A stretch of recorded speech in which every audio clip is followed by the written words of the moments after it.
नमस्कार, आप देख रहे हैं न्यू 22 टुडे। जिस तरह से आज छठे दिन भी सीटेट और बीटेट अभ्यर्थियों का संघर्ष जारी रहा, बीजेपी कार्यालय और जदयू कार्यालय में जाकर जिस तरह भिक्षा मांगे, यह बिहार के लिए कहीं ना कहीं शर्मिंदगी की बात है।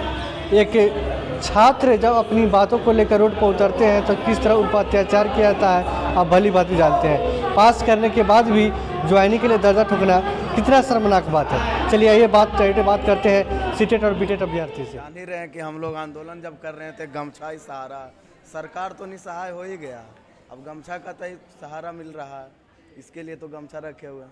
और आज तो देखें, सरकार तो भीख मंगवा रही है। कहते हैं कि हम समाज सुधार करते हैं। भाई, हम लोग जिस समाज में रह रहे हैं, शिक्षक ही खुद रो रहा है, तो स्कूल में बच्चा का क्या स्थिति होगा।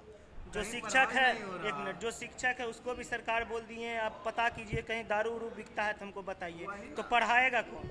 वही ना बोल रहे हैं, शिक्षक का जो काम है दूसरा काम में लगा रहे हैं, बहाली नहीं निकाल रहे हैं। लोग बहुत सारा चरण में गया, सीटेट पास किया, बीएड किया, इतना पैसा खर्च हुआ, समाज में ताना बाना बहुत सहने को मिल रहा।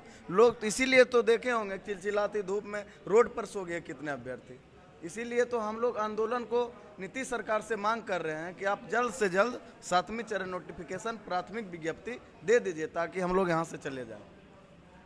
तो मान लीजिए अभी तक तो सरकार की तरफ से कोई जवाब नहीं आया, कल क्या फिर आप लोग गर्दनी बाग में बैठने के लिए तैयार? जी बिल्कुल, हाँ, बोले ना सर, चिलचिलाती धूप कुछ भी नहीं है। जो समाज में सब लोग पूछता है, अरे यार इतना दिन से सीटेट कर लिया क्या होता। तो समाज में भी हमसे छोटे बच्चे जो लोग भी हैं डिमोटिवेट होते हैं कि फलाना का बेटा पढ़ करके बेरोजगार है, सीटेट पास कर गया। आखिर कौन सा योग्यता है बताइए ना जो कि नहीं पास किए हैं। सभी तरह का जो एलिजिबिलिटी टेस्ट है हम लोग पास करके बैठे हुए हैं कि हम लोग सरकार को बहाली ले। सरकार बार बार जुमलाबाजी कर रही है और हम लोग परेशान। आगे अब आप लोग क्या कीजिएगा? आज तो दिन भर आप लोगों ने भिक्षा भी मांगा, रोड पर भी बैठे और सभी नेताओं से मिले भी, क्या इसका असर जाएगा?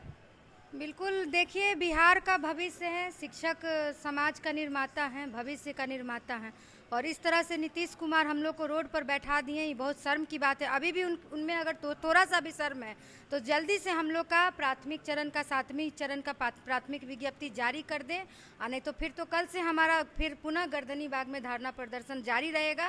और ये धरना प्रदर्शन अब अनशन का रूप लेगा और बहुत जल्द हम लोग भूख हड़ताल पर बैठेंगे।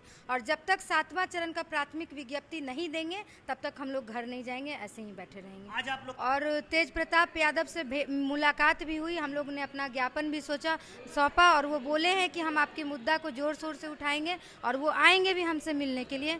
और वो बोले हैं हम अपने तरफ से पूरा कोशिश करेंगे कि आपका जो मांग है उसको पूरा करवाया जा सके। यह बात हम अपने दर्शकों को बता देना चाहिए। देखिए, विपक्षी दल का काम है मुद्दा उठाना, नौकरी देने का काम है जो सत्ता में है, जो सरकार में है उसका। यह जिस तरह से आपने सुना विनीता मैम ने, तेज प्रताप यादव जी ने बोला साफ तौर पे हम इस मांग को उठाएंगे और आप लोगों के साथ जल्द मिलने के लिए यह भी आश्वासन दिए हैं। बिल्कुल जल्दी वो जल्द से जल्द हमारे पास वो मिलने के लिए आएंगे।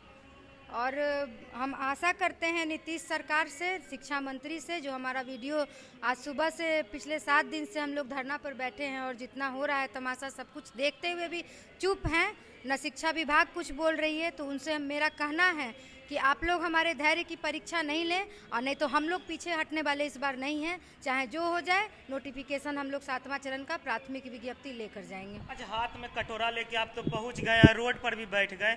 इतना कड़ा धूप में रोड तो एकदम पूरा आग बना हुआ रहता है, जलन नहीं हो रहा था? जलन सर, अब तो ज़िंदगी में जलन हो गई है सर। समाज और हमारी जो सामाजिक प्रताड़ना है और उसको लेके हम लोग इतना मानसिक प्रताड़ित होते रहते हैं, तो इसको लेके सर ये जलन कुछ नहीं है सर। हम लोग का सरकार से बस एक ही मांग है कि 7वां चरण प्राथमिक विज्ञप्ति जारी कर दे, हम लोग अपने घर को जाएं और हम लोग को विद्यालय भेजे सर। हम सड़क पर क्यों भटके? तो सरकार से मांग हमारी यही, अपना नोटिफिकेशन जारी करें ताकि हम लोग अपना घर की तरफ जाएं। हम लोग कोई यहाँ घूमने नहीं आए सर, हमें सरकार मजबूर कर दी है सड़क पर भटकने के लिए, भिक्षाटन करने के लिए, आंदोलन करने के लिए। इसीलिए सर हम लोग यहाँ मजबूर होके आए हैं। कल से आप लोग फिर गर्दनी बाग में बैठने वाले हैं, उन अभ्यर्थियों को क्या कुछ आप सूचना देना चाहते हैं जो अभी भी घर बैठे हैं? ऐसे अभ्यर्थी की मानसिकता का तो कोई सानी नहीं है, लेकिन उनसे अब भी कहेंगे कि अब भी देर नहीं है, आप अपना सक्रिय योगदान निभाइए, ये आपकी लड़ाई है। अगर नोटिफिकेशन आएगी तो उसमें आप भी शिक्षक बनेंगे। तो जब यहाँ कोई पहल कर रहा है तो उसे आप आगे आके गर्दनीबाग पहुँच के इस आंदोलन को मजबूत करें और इस मुहिम को सफल बनाएं।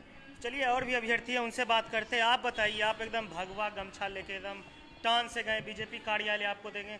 कुछ लोग तो बोले होंगे आप तो बीजेपी के ही अथी है। सर हम बीजेपी के कैडर वोटर है, इसीलिए हम वहाँ कोर वोटर है बीजेपी वोटर है। हम वहाँ गए कि हम सारा पूरी जिंदगी आपको वोट दिए और आप हमको भीख मांगने पर मजबूर कर दिए, कहाँ का न्याय है। साथ ही साथ माननीय मुख्यमंत्री जी से हमने कहने की भी चेष्टा की है कि आप हमारे सूबे के मुखिया, हमारे पिता तुल्य है, आप हमेशा नारी सशक्तिकरण की बात करते हो। आप ही के राज्य में एक नारी भिक्षा मांगने पर मजबूर हो गई है, तो आप क्या बैठे हुए हैं? आपको तनिक भी शर्म नहीं आती है? एक नारी से भिक्षा मंगा रहे हैं। सारे जो पढ़े लिखे युवा हैं, सीटेट डीएलएड बीटेट सब पास करके भिक्षा मांगने पर मजबूर है। आखिर ये किस तरह के आपका सोच दर्शाता है जो अभ्यर्थी भीख मांगने पर मजबूर हैं? हम लोग इस चिलचिलाती धूप में रोड पे सोने को बैठने को मजबूर, आखिर क्या नहीं मिलता है तब तक हम लोग का आंदोलन जारी रहेगा। ये आंदोलन हटने वाला नहीं है। इसलिए शिक्षा मंत्री माननीय मुख्यमंत्री नीतीश कुमार से कहना चाहते हैं कि जल्द से जल्द हमारी मांगों के पूरी करें और हम लोगों का भविष्य अंधेरे में ना ढकेलें और हम लोग के भविष्य में उज्ज्वलता लाइए, ताकि हम लोग भी स्कूलों में जा कर के बच्चों के भविष्य में उज्ज्वलता लाएं। आप बताइए, आप क्या कीजिए? अगर शिक्षा मंत्री या शिक्षा विभाग हम लोग की बात अगर को नहीं माने तो हम लोग इससे भी उग्र आंदोलन करेंगे। हो सकता है कि हम लोग को अनशन भी करना पड़े, तो वो भी मैं करने के लिए तैयार हूँ। प्यासे मर जाएं। 7 दिन से सरगर्दनी बाग में हम लोग बैठे हुए हैं कि कोई भी सरकार का आदमी हम लोग को शुद्धि लेने नहीं आए कि हम लोग जी रहे हैं कि मर रहे हैं। आखिर क्या तुम लोग की प्रॉब्लम है? किसी भी तरह बेसहारा छोड़ दिया गया है। तो ऐसा ही करता है क्या एक बाप अपने बेटे के लिए?